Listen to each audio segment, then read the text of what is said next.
Let's kick it off. Let's really test Bart today. Anton and I is to have these guests, when we said we wanted to have guests on, was to further our learning. I love what you said there, mate, with like moving forward. Like, I want to move forward my learning. This is where you can't know everything. You're always learning. And so I think it's always good to learn from people who have more experience or have a specialty area to learn from. How can you expect that? I cannot do it, but I expect it from people with a disability who have less ability to, for instance, control posture, who perhaps fatigue harder, who perhaps don't understand what happens to them. And we put them in there, and we still do that, so how is that possible? There's sometimes that balance between, well, what do you want and what does the client want, and how do you navigate those tricky situations? I think it's a brilliant question, Justin. I've been struggling with this for many years, but to be quite honest with you, I probably get in trouble for this, so don't share my email address after this. But Hello everyone, and welcome to our next episode of Wheel Chat. I'm Anton Mitchell, and this is Justin Boulos. Justin, how are you? G'day everyone, good to see everybody, and it's good to have yet another guest onto the podcast. I think these are going to be the flavor of all our podcasts. As much as I enjoyed chatting to you, Anton, I think after our last one, it's just it's nice to have someone to just drill in a bunch of questions. So no, we are strap absolutely no, you're absolutely right. We're absolutely honoured to have Bart Van der Heyden with us this morning for me, this evening for Justin, and this morning for Bart. Bart, how are you? I'm good, thank you guys. Hi Justin, hi Anton. Good morning. It's good morning to you, and it's fabulous to have you. Just to tell you a little bit, our listeners, about Bart. Bart, you are a professional physical therapist, if I can get that out. You're also have been for over 19 years specialising in wheelchair seating and mobility, along with wound care. You're based in Belgium currently, Bart, is that correct? Ghent, Belgium. Exactly. Very beautiful city, almost as beautiful as Melbourne or wherever you are, Justin. Or is it Sydney? Sydney. Sydney over here. I'm sure Belgium is beautiful. Yeah, I mean, I'm going to throw Leeds into the mix. Leeds has got, a lot of pull against these two major cities, but we'll leave it there. Bart, are you okay just to tell us and our listeners, because I have a big spiel here, but actually I think it's even nicer for you just to tell us a little bit about your history and how you get to being with us on our podcast today. Yeah, easy question. Justin invited me, so I'm here because I'm a physio. I'm towards the old side. I studied physical therapy back home in Belgium, in Ghent. And then I moved from Belgium to Germany. I was a physio working in a private clinic with only cerebral palsy. So we saw children at the age of 16 months up till about 16, 18 years. And that was an unbelievable experience. That was early 90s. We had a fantastic boss who was specialized in cerebral palsy, and he did crazy things. So we worked actually in Germany. We were probably one of the first clinics to experiment with dynamic seating. So we had custom braces that were cut and they were hinged together with an orthopedic technician. We did that, and then we used elastic straps, and that was tone management, because we thought it's incredible that we do Bobot and therapy, but then we sit them in a static environment. So that was something that we experimented with. And back then, you can't do that because it's very dangerous. Your kid is going to have deformities. Look, we're all doing it now, so it's not a special thing anymore. So we did that in the 90s. What else? Yeah, and then I got a call, and then they said, well, there was a call, and the guy says, well, Bart, you want to work in the United States? And I said, well, yeah, I'm young, I'm single. Sounds interesting. Let's do it, so let's do it. So I did that, and that was interesting. We also did wound care there as physios and OTs. They do wound care. So that was interesting. I didn't know much about wound care. We didn't have that in Belgium. So they sent me on wound care courses, and that's how I got involved in pressure injuries, so because then I saw that the protocol of the clinic for managing chronic wounds and perhaps also pressure injuries was outdated. They still use Whirlpool to loosen up Whirlpool treatment to loosen up necrotic tissue. So that was then changed. So it was a great experience. And then I went back home, and then I started consulting. I started consulting for manufacturers, and then about 15 years ago, I said, well, I want to have my own clinic. So I have my clinic, a clinic with my wife. She's also a physio, and we have a small team of young therapists, fantastic. And we're not the biggest, but we try to do a great job with a great team. So that's what we do. And I still do training, independent training, mainly for manufacturers, but also clinicians, organizations, dealer organizations, but also hospitals on seating, wound care, pressure injuries, ergonomics. Sometimes I'm outside of this industry too. Like there was a company from Germany asking me input on tractor seats, so the craziest things. Very similar sometimes to what we do. Different angle. So that's me. So if you see Bart in a building site, don't panic. We know what the means. Well, I don't know how you've got time for anything else, Bart. That is an incredible story, even just to get here. But with that, I know Justin and I are just hugely excited about having you on the podcast, letting our listeners be educated along with ourselves. You've got a huge wealth of knowledge in all these different areas. And I think what's really important for us is that what we're striving for, Justin and I know just from us chatting and having coffees and talking, is just we want to move forward now, right? We want to develop and learn from the past, but not dwell on the past. Let's go forward. Let's become new in our thoughts, our approaches. You talked about dynamic seating all that time ago. That must have been at the time people thought you were absolutely bonkers. Let's be honest about it, right? But look at, like you say now, most manufacturers are offering a dynamic seating option, which is right. It's there. It seems obvious now. So to have you on to discuss these things. So, Justin, where do you want to start? Because we've been chatting loads, and I think having Bart on, where do you want to start? Let's kick it off. Let's really test Bart today. Let's do it. And again, for all the listeners, I think a big thing with Anton and I is to have these guests. When we said we wanted to have guests on, was to further our learning. I love what you said there, mate, with like moving forward. Like I want to move forward my learning. This is where you can't know everything. You're always learning. And so I think it's always good to learn from people who have more experience or have a specialty area to learn from. And then on that, you mentioned a lot about dynamic seating. Tell me, what is it about dynamic seating that you think a lot of people have a misunderstanding about, and what is the purpose of dynamic seating? Why not just put people into their static seats as we so commonly do? If I may, Justin and Anton, I love what you said.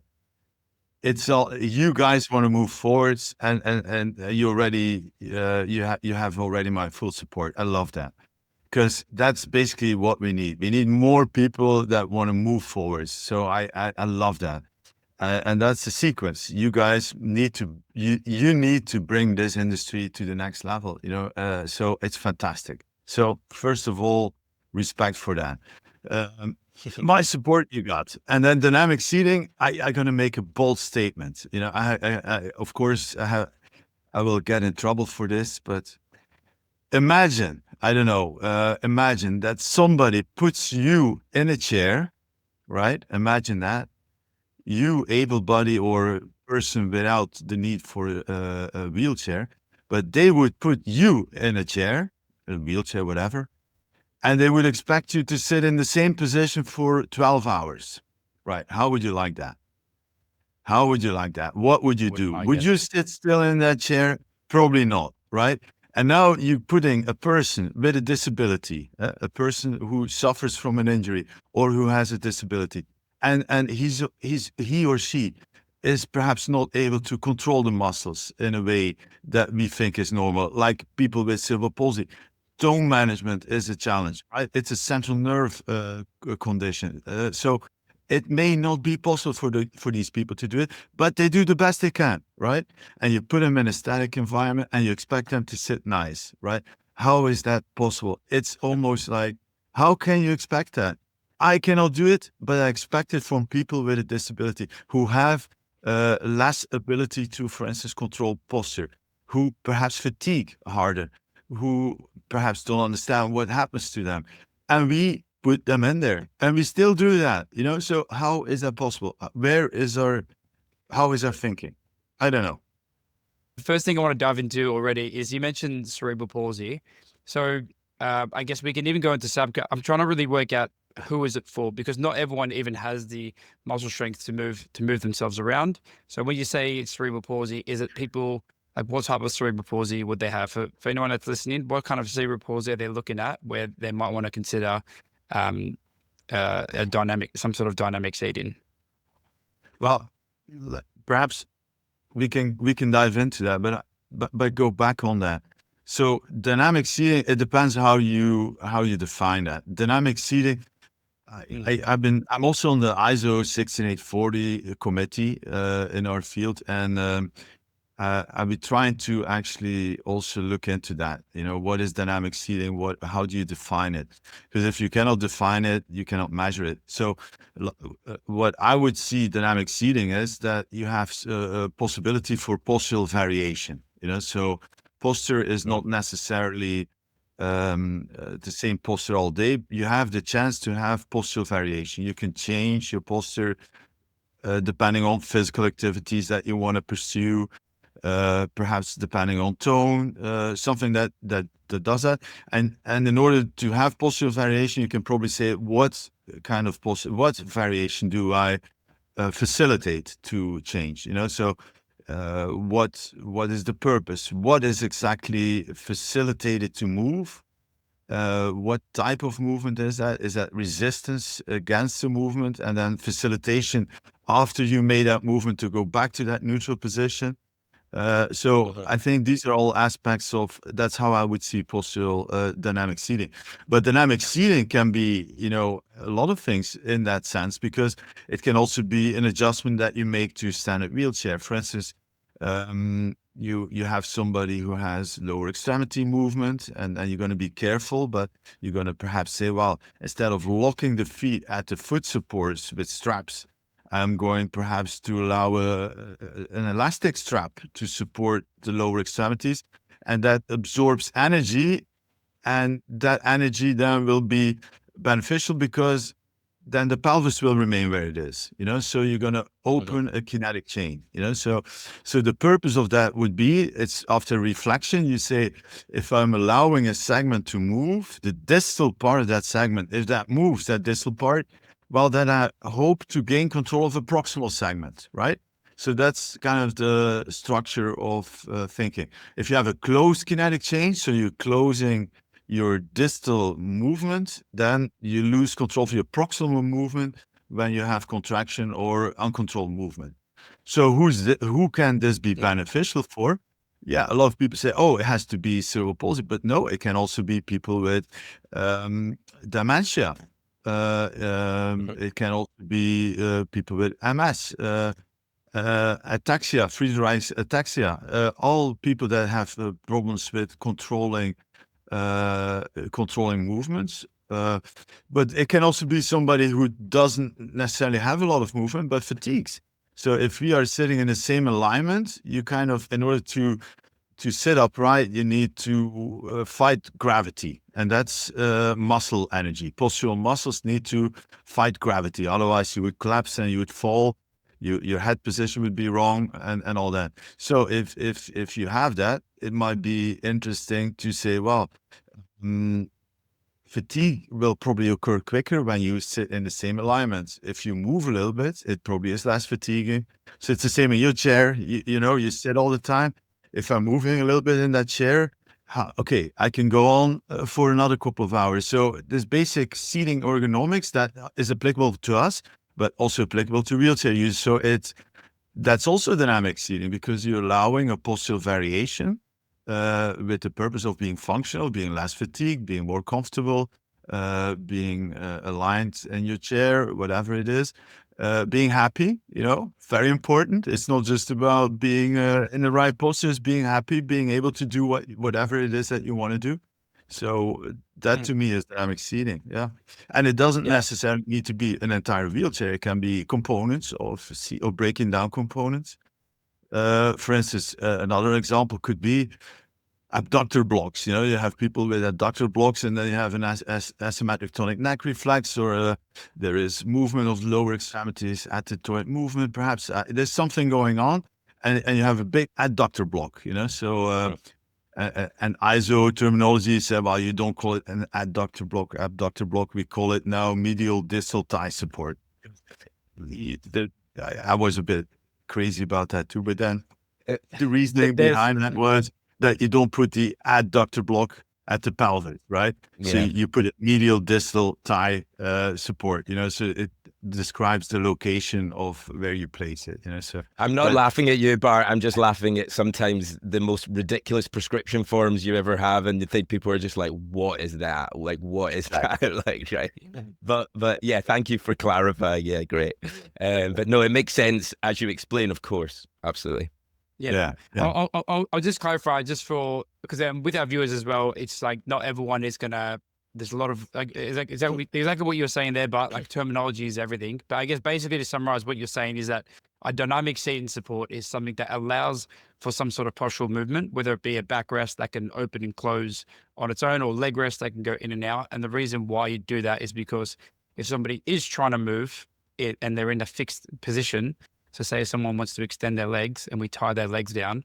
If they are trying to move their legs and they can't move their legs, something else has got to give, right? And this is where the pelvis can come out, or this is where backrest can break and things like that. And I guess the reason why we want to allow that is not only to maintain someone's position, but also to, following what you said, is to reduce fatigue and to increase a bit more comfort.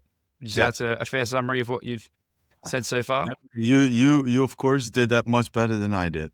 I try to, because I know what you're saying now. I think of like some of the therapists that you might be working with, and I'm like, I really want people to drive home this point, because everything you're saying is so correct, and I just want to like translate it into like as simply as possible, because I think it's such good stuff for people to know as to why this stuff exists.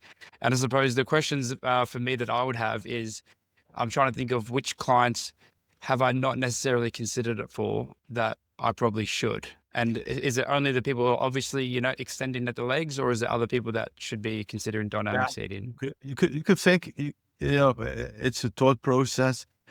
The broader your thought process, the more you see it applicable, So when I think before you do something, you should assess if it's appropriate, So that's basically your assessment process. And that can be very simple, You can say, well, what would happen if I'm replacing something static or a static component with my hands? You support with your hands, and you just say, well, what would happen if I support with my hands and if I guide a movement rather than inhibit a movement, right? And where else do I see a benefit occurring? So, and that's a simple process. You're just putting your hands somewhere. You explain, of course, to your client what you're doing. You put your hand there, and then you just observe and see what happens to the rest of them. And then if that makes sense, then you probably have a good direction to move forwards on, So it's as simple as that. So you use your hands as your postural support, your believable posture support that you place wherever, and then see what happens, So I often say if we could sell hands, we'd be really, really wealthy. Yeah, for sure. No, I genuinely. But no, I love how you put it previous, actually, with the dynamic seating, because what that did for me, actually, when I was listening to you, Bart, was traditionally for me with dynamic seating, I would have somebody with a high extensor pattern, so somebody who really hyperextends. Is what I would say a very natural presentation that I see. And they go into hyperextension, push off the backrest, their pelvis comes up and almost presenting like a banana effect, a reverse banana effect. And then when they come back down, they drop down, their pelvis is sitting ahead now of the backrest. So when they transferred in, you had your bottom at the back of the user, they're now slip down the seat in presentation, and it's like, right. So what I thought was that was an excellent way of telling me, actually, no, dynamic seating isn't just that. Dynamic seating can be just operating the backrest, using tilt and space, changing position, allowing somebody, and I get that, and I really like that.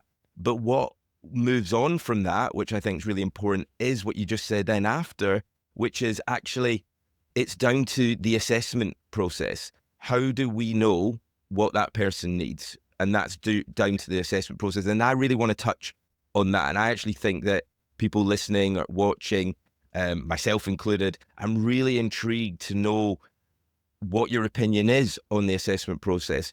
For people who have huge experience, that's one way. They'll have their own way of doing it. They'll use maybe a MAT assessment, etc., which we definitely want to talk about. But there's also, you know, meeting, with no disrespect, an elderly lady or gentleman who maybe doesn't present with such acute need. But how do we ensure that we're actually getting the right wheelchair, offering the right advice to that individual, as well as somebody who needs such a prescriptive wheelchair or solution? Can I put that to you and maybe help us with that? Well, help us. I think, you know, I think we all try to figure out what works best, you know. So I'm not saying I know more or I'm more enlightened than you are. Absolutely not. But I have a very simple way of looking at things, you know. So I think if you're trying to do something, wouldn't it be very important that you know what it is that you're trying to do? Try to define what it is that you're trying to achieve, right? Is it function? Is it prevention of sliding? Is it do more with your hands? It can be all kinds of things. And usually it's your client. It's what's relevant for your client. Sometimes you get carried away and you probably want to do things because you think it's important to do that. But it should be about the wheelchair user, right? You know, what does he want? A simple example, you know, you said long-term care facility, nursing homes. Well, you could say, well, the client sits in a kyphosis and slides in the wheelchair. But if they want to sit like this, right, then it's probably annoying for you, more annoying for you than for them, right? So perhaps they want something else, just like watch TV. But I give a stupid example, but perhaps they want, it could be everything, right? Or watch TV, or just relax, be comfortable when they sit in a chair. And then for them, they probably chose sliding as a good option to get there. And you can say, well, yeah, but the need that they wanted was being comfortable in their chair. And then the reaction to that need was sliding. And then, of course, perhaps sliding is not the best strategy, or perhaps we can have other strategies to have to fulfill that need. But first of all, understand why, what the need is. So and that's all sometimes difficult because you don't have a lot of time. But perhaps you can take advice from the family if the family is there. Take your time to find it out, because think about it. Whatever you're going to do afterwards, if it's not going to be what the client has in mind, then basically you never succeed, right? So it's probably important to think about that. It's funny you say that, because I've actually got a client coming up soon that touches on that point, where what she wants, so she's in a permeable M3 and she's got a lot of let's just say hip displacement, right? There's internal rotation going on. Like she's very hard to sit, and I can get her good, but I've got to physically pull her back into the chair, get her hips right. But she does a standing transfer, and she's quite short, and she loves to do a standing transfer. She wants to go into her bathroom, hold onto her grab rail, and plonk her bottom onto it. And then she drives back, reverses out of her bathroom, and she sits in the chair in a very posterior tilted, like a very slouched position. And then I'm showing her how to use her power seat functions to independently reposition, but she really needs a hoist transfer. And this is a tricky situation where, following what you said, but what does the client want? The client wants to stick to doing what they're doing, which is an independent standing transfer. But what I and probably the AT want to do is do a hoist transfer, because we can't seat her properly and there's going to be ongoing issues. So there's sometimes that balance between, well, what do you want and what does the client want? And how do you navigate those tricky situations? And Anton, you probably feel that you probably get the similar things as well. Absolutely. And Yeah. I'm intrigued, actually, Bart. What's your thoughts?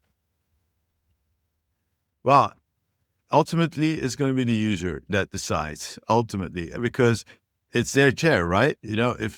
If they want this, you have to do it. So the only thing you can do is inform them about the choice, So like, what is the consequence of the choice? In your case, Justin, what will be the consequence of transferring to the daily life, and what is expected to be a challenge then? So a consequence, and then it's their choice. Yeah. Yeah, and Yeah. I also always say the same thing. I guess your role is to make sure the client is informed of the decision. And I guess Right. what would you advise I tell her in terms of her hip positioning? I know I could probably show you a photo now, but let's just picture someone's hips. She can't get back into the chair, and she's in a destructive posture. It doesn't matter what the posture is, Yeah. but because of her choice, she's in a destructive posture. Now I could say, hey, that means you're in destructive posture, and she's going to be like, I don't care. I don't know what that means. But what does this actually mean to her? And why should she care that she's sitting in this way? So she's got cerebral palsy. She never got sleep systems as a kid. She never knew anything about seating. It was just, here's your chair and away you go. And now it's caused, a typical unsupported posture for years. What should I tell her as in terms of why it's important we really explore this other option where you're not going to be as independent? So the need of a client, right? We were establishing that it's very important to understand that, but then it doesn't stop there, right? So in order for you to know exactly what it is, because I'm thinking here, who is this client? I never seen this client. I got like 2 sentences of that client that you described. I feel like I know a little bit what direction you're going to go in, but everybody's individual, right? So the next thing that I would do is I would, how would you be sure what to expect if you don't know much more? And then I call that the Bart method, the Bart. So Bart, Bart, right? So the first thing I need to know is brains, right?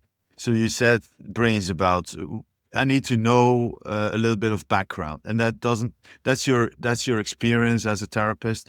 And then you could say, well, CP, adult now, she's probably never used a sleep system, so I expect scoliosis, fixed deformations, perhaps infrapelvic structural changes, adduction, internal rotation.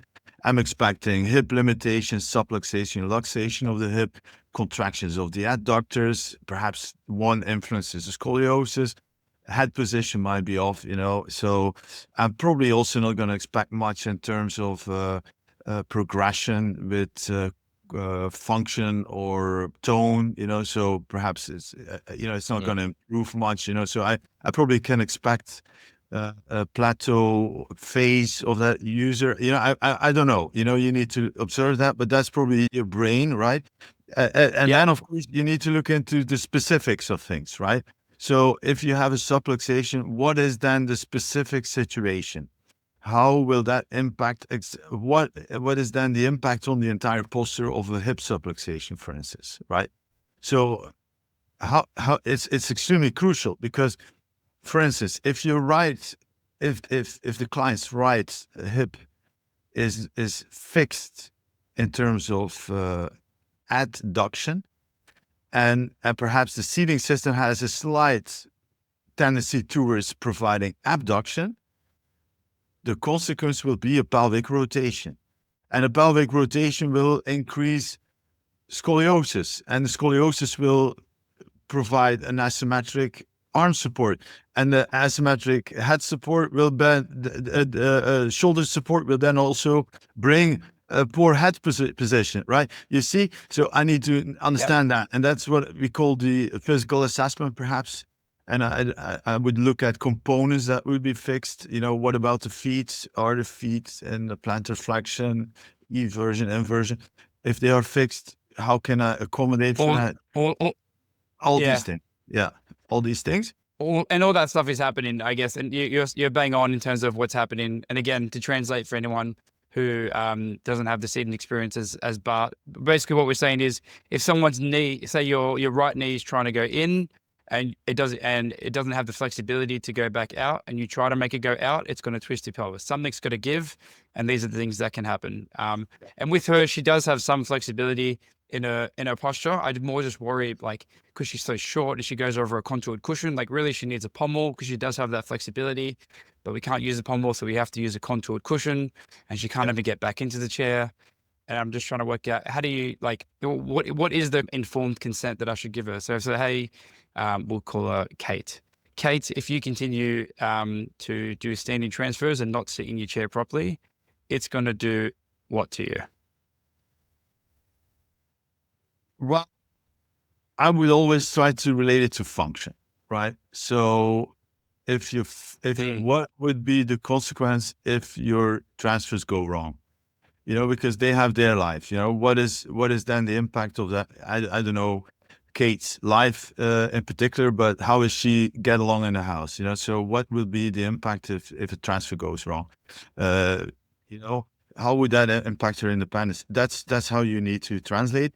And then also with the postural aspect, what I also think is you should say, well, if you have poor posture, it has proven impact on digestion, pressure injury risk, head support position, function, a lot of upper extremity Breathing. Yeah, breathing, exactly. Yeah, kind of a crucial one, breathing. So we know that, so inform them about that, but not just that, but like propose a pathway, so then propose a pathway, because then if I know about it, but then the cure is going to be harder than the benefit, then I might not choose to do that, so what is the pathway that you're proposing, so I think that's another thing you have to do. Yeah. I like that. I like that you said to focus on function, because as much as we can talk about clinical benefits of things with clients, really what people care about is how they feel and what they can and can't do. So I think focusing on that, and then with the caveat of also it could kill you. Like, you can get a pressure injury and stuff. If for some reason the function of like, hey, if you fall, you won't be able to do this or go out to do these other things, will just hit a bit harder than just you might get a pressure injury. Well, that's definitely resonated with me.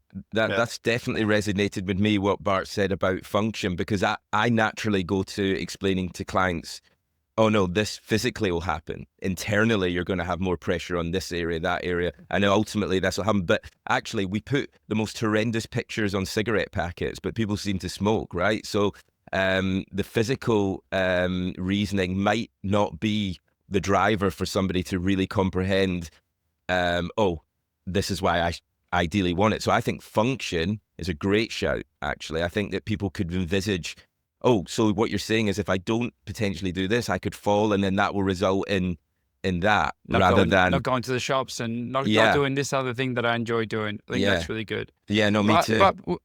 But with this assessment as well, following our last conversation around tone, one thing I struggle with is knowing what's tone and what's range of motion, because when you work with those complex clients and maybe they're a bit excited or they're a bit nervous and you're trying to do a mat assessment, you're trying to understand someone's range of motion.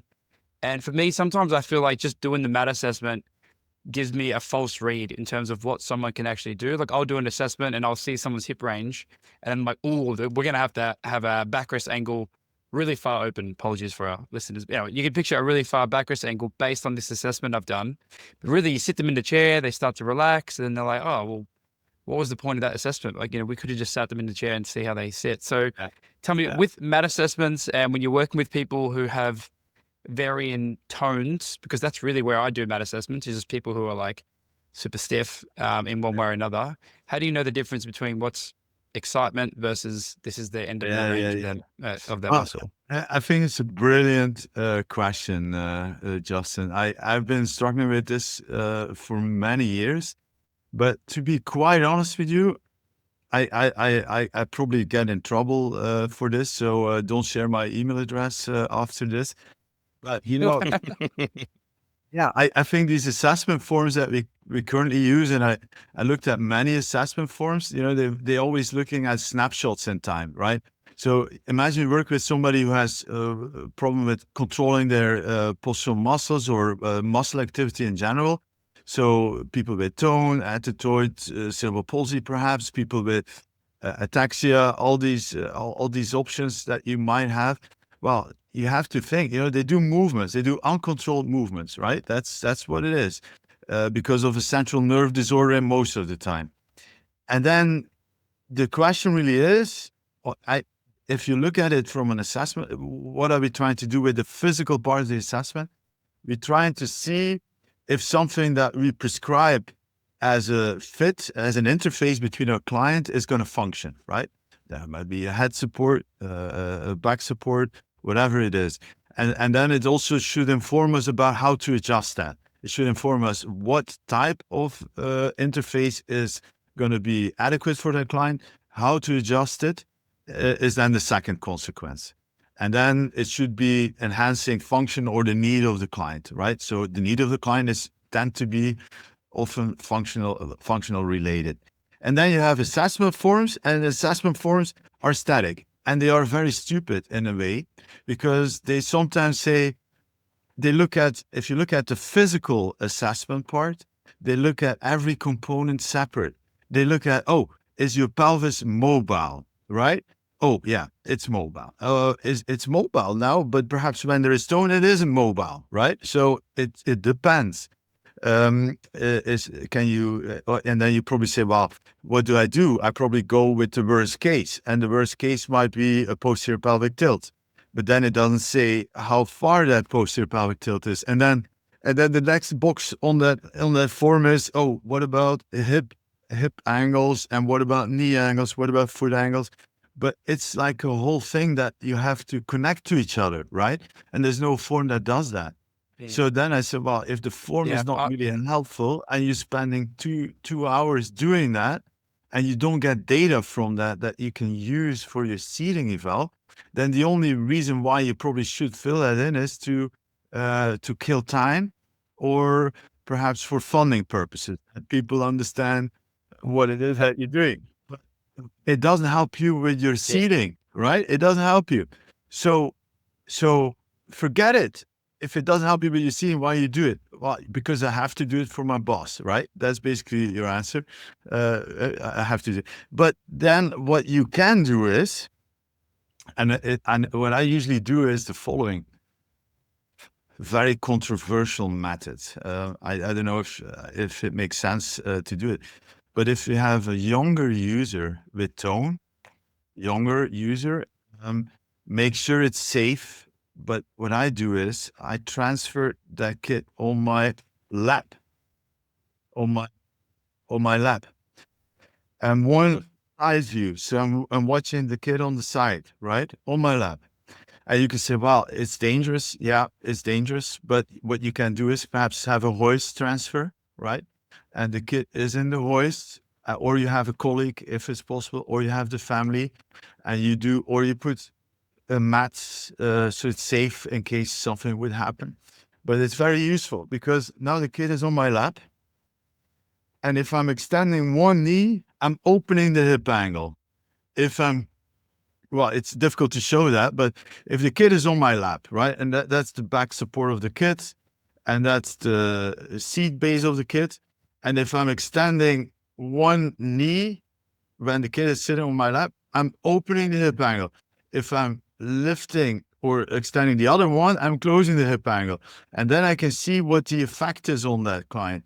Then I usually allow interaction, so the kid plays with the mom, with the family, and then I see what happens over time, right? And then I put one arm, elbow in the pelvic region and one hand in the thoracic region, and then I can play with pelvic position and thoracic position. And I watch the head position of the kid as she's interacting, or he's interacting with the parents. And then I do that a couple of times, and then I have a good feel of where the push is, where is the flow, what position facilitates the best interaction with the parent. And I do that a couple of times. It's actually therapy, because it's proprioceptive training. I'm facilitating upper extremity use.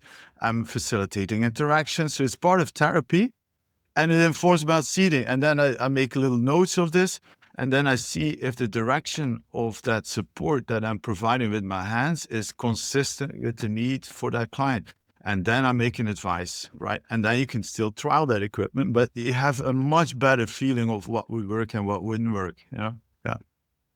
It works. I love what you've just said there, because I'm very hands-on. That's how I do my assessments, always have. I've always found the prescription. I'm coming from a place, I'm not a PT, I'm not an occupational therapist. I've been doing assessments for 20 years now, but you find your own way, you learn your own ways. But I think that the prescription form is obviously important in terms of prescription of the chair, but then the assessment form is obviously equally important. But I think the practical side of the assessment is where you really gain from somebody who needs your job. My job, right, is to look at somebody and then apply the principles of what they need towards the right seating. But like what you're saying, Bart, is completely right. How do you if you have 45-degree back angle, 25 this, 30, oh, it's great. But what does that mean? How do we apply it? What does that physically end up with the result? And what you're saying is, hang on, no, yes, all these things can be important, must be important at times. But actually, you're talking about a practical solution with physically understanding how their body is working to then say, okay, I know what I now need to do, but how am I going to do it? I now know. And I think that that's a really clever way of doing it. So just so I've got it in my mind's eye, Bart, because you explained it really well, but is the child, when they transfer, or the adult or whoever, are they transferring onto your lap, is their back toward on your chest? Or are you no, the back is, so they are sideways. So I'm watching them sideways. Yeah. Oh, they're sitting across your lap. Yeah, across. Yeah, sorry. Yeah. No, that's okay. That's okay. All right. Okay. Back support, right? And my leg position will influence the pelvic to thigh angle, right? The hip angle. And then I can the knee towards extension or towards flexion.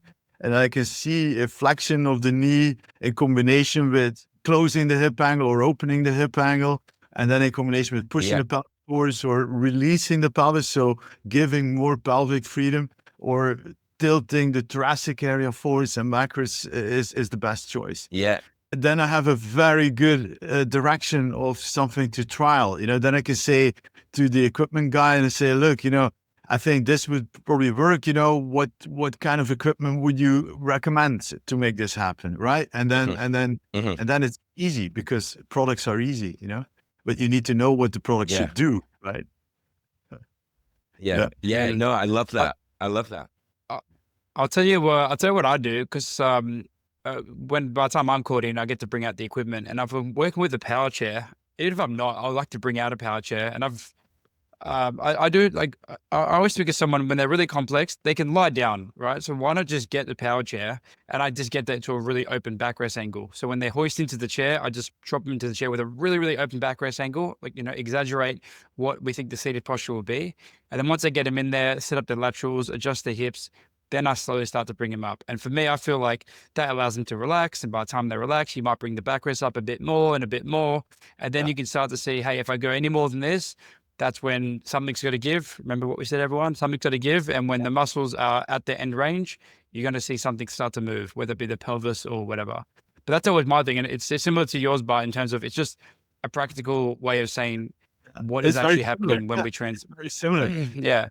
I like it. You're basically using the function of that power chair to do the assessment for you, right? Because you're going to close the hip and then you're going to see at what point you see compensation happening. So that's very clever, I think. Yeah, it's very clever. I've always suggested, because there's no manual handling, it allows the clients to relax. Obviously they need to have a power chair around, and as a clinicians won't have that for the assessment. But this is like, even if you are looking at a tilt and space chair, I'll just say to the supplier, hey, can you bring out a power chair? Because I really want to see what their range is. I think it's going to be easier to set up when it's just on a power chair. That's just different ways to do these complex assessments. Anton, do you have anything yourself as well? Like, what do you do when you have these complex ones? So I'm quite traditional in terms of I'll always look at somebody in their existing chair just to get a picture of how they look, right? And then I'll get them straight out onto a plinth and lie them in supine and go through the movements like a mat assessment. And that actually is interesting because of course I'm making my measurements and what have you, but actually I'm looking all the time physically. I'm looking at the pelvis, where it's moving. So I've got my hands on the PSISs, ASISs moving around. I'm bringing knee to chest. What's their range, hip range? So what I'm looking at all the time is when I'm bringing into flexion, when I'm bringing right knee, left knee, etc., I've got my hands. So I've maybe got some assistants at the time, maybe somebody doing it with me, and I've got my hands on hips, and I'm really feeling actually, I can feel that when somebody comes up at 45, we've got rotation here, or we've got the obliquity is raised or lowered, etc., dependent on that. So I'm really feeling, I'm always feeling, and then when I feel that, I might get, I'm saying, okay, so we've got a left side obliquity, right side rotation, blah, blah, blah. And then I want to then hoist them up or sit them up if they're able to help, and sit them on the side of the plinth or bench, whichever. And then I'm putting my hands under their bottom, right? And I'm using the principles of what I have, and I'm actually physically doing it. And then, if somebody can sit with maybe somebody on the side, I can then swap with them, and I can get a feel to see actually, they're leaning now, but if I raise, I level the pelvis, or I try to square the pelvis, or maybe I want to drop the pelvis, dependent. Am I giving less support? Am I getting more support? So I love the fact of what both of you have said. Actually, I'm going to use certain things. My only thing is that sometimes we have such complex patients that you want to make sure that the seat depth is right on everything, right? So, I mean, if you've got somebody at 13 inches seat depth on their left and 15 on their right, if I sit them in a 16-inch depth, they're immediately going to come into sacral sitting, posterior pelvic tilt, because the seat depth's incorrect. So I suppose what I need to bear in mind is if I'm going to sit them in a wheelchair, it might not specifically have the right depth there and then, using your principles, Justin, of the power chair and showing it. But I like the fact that it will help on the practical level you'll see at that point, where does the hips move forward? Where are we maybe having more rotation? I just physically love getting my hands on the client. It sounds a bit wrong, but